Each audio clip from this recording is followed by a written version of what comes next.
لو لسه بتشيل هم عمايل البيتزا، عايزة اقولك من النهاردة هنعملها بطريقة سهلة وبسيطة، في 10 دقايق هتكون جاهزة، وكمان اقتصادية من الدرجة الأولى. يعني بجد مفيش أوفر من كده، سهلة وبسيطة والنتيجة كانت مرضية بجد تحفة. وعايزة اقولكوا طرية وجميلة. يلا نسمي الله ونشوف هنعمل ايه. أول حاجة معايا 4 كوبايات من الدقيق، وهحط عليهم 2 معلقة كبار من اللبن البودر او كيس لبن بودرة صغير. تمام كده. وهحط معلقة صغيرة من الخميرة الفورية، معلقة صغيرة، هما اللي كانوا في الكيس عندي. تمام. وهحط معلقة صغيرة زيها برضك من البيكنج باودر، يبقى 2 معلقة كبار من اللبن البودرة، معلقة صغيرة بيكنج باودر، معلقة صغيرة من الخميرة، رشة ملح، وهحط معلقة سكر. تمام كده. لو تابعتيني لحد هنا ما تنسيش اللايك والشير والاشتراك في القناة عشان يوصلك كل جديد. هحط بقى معلقة زعتر صغيرة كده، الزعتر بيخلي طعمها حلو. وهحط معلقة كبيرة من المايونيز. لو ما عندكيش مفيش مشكلة، ممكن تحطي 2 معلقة كبار من الزبادي، ولو مفيش خالص تمام مفيش مشكلة. وهحط 3 معالق كبار من الزيت، وهقلب كل الكلام ده مع بعضه. يعني عايزة اقولك طريقة سهلة وموفرة جدا. وهبدأ انزل كده بالمية تدريج، مية تكون دافية، بس انا كانت اول طلعة دي كانت سخنة، سبتها تبرد شوية، حطيت لها يعني شوية حبة مية ساقعين. انا مش عايزة العجينة تكون متماسكة زي عجينة البيتزا العادية اللي احنا بنقعد نلت ونعجن فيها ونفردها بالنشابة والكلام ده كله. انا عايزة العجينة هنا تكون سايلة زي عجينة القطايف بالظبط. وهقول لكم ليه دلوقتي.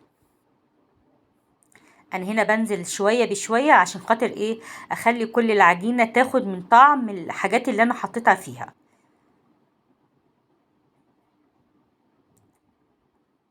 عايزه اقول لكم ما خدتش 10 دقايق تحضير، بجد بامانه فعلا.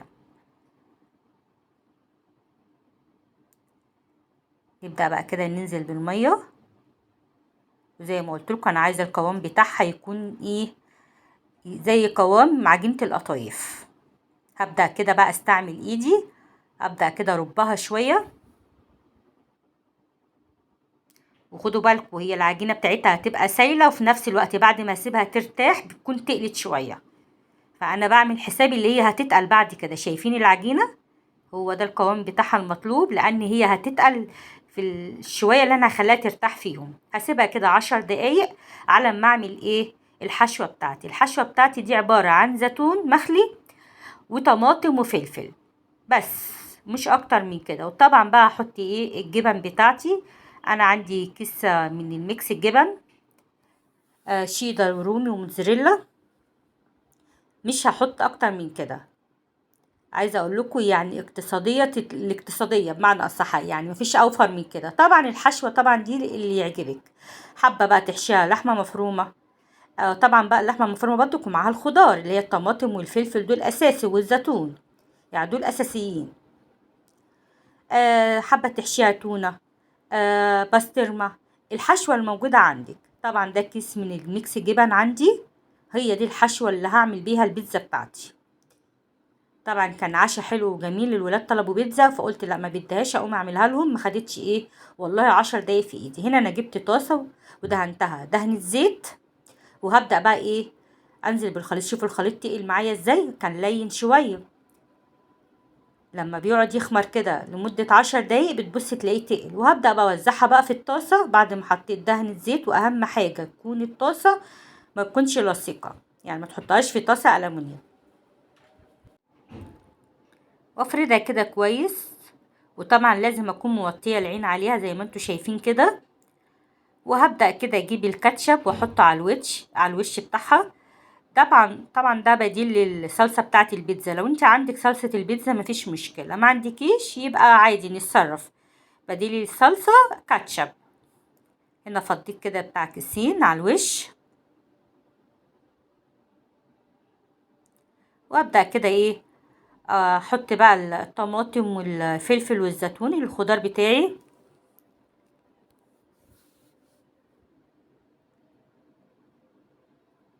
وهحط بقى ميكس الجبن، تقدري تحطي بقى موتزاريلا لوحدها، شيدر، رومي، ميكس زي بعض زي كده، تمام مفيش مشكلة. وهغطيها واحطها بقى ايه على العين التانية كده عشان ابدأ اعمل في طاسة تانية عشان انجز في الوقت. انا عملت في طاستين، مش هتفرق بقى مدورة مربعة، مش هتفرق في الشكل. نفس الحكاية برضو دهنتها زيت وفردت كده العجينة عليها، وموطية العين برضو، اهم حاجة توطي العين عشان ما تتحرقش منك وهتكون نية. ما تنسيش بقى اللايك هو اللي هيرفع الفيديو.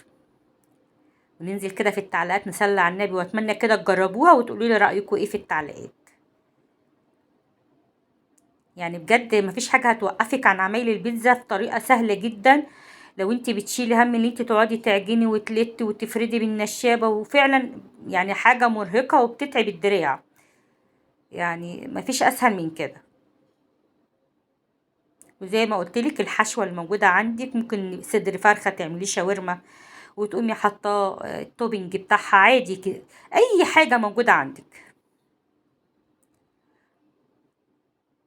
انا بما ان ولادي برضك بيحبها بالجبن من كده، فانا عشان كده عملتها لهم.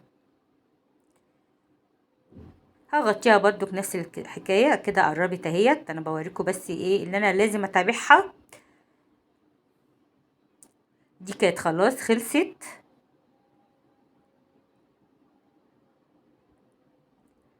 هكمل بقى كله بنفس الطريقه كده.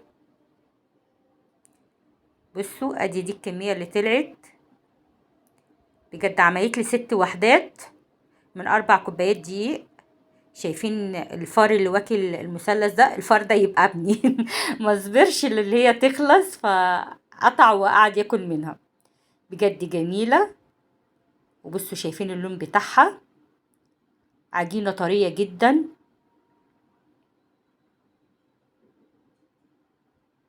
بجد اتمنى تجربوها واستنوني في وصفه جديده من وصفات لومه، واشوف وشكوا على الف خير.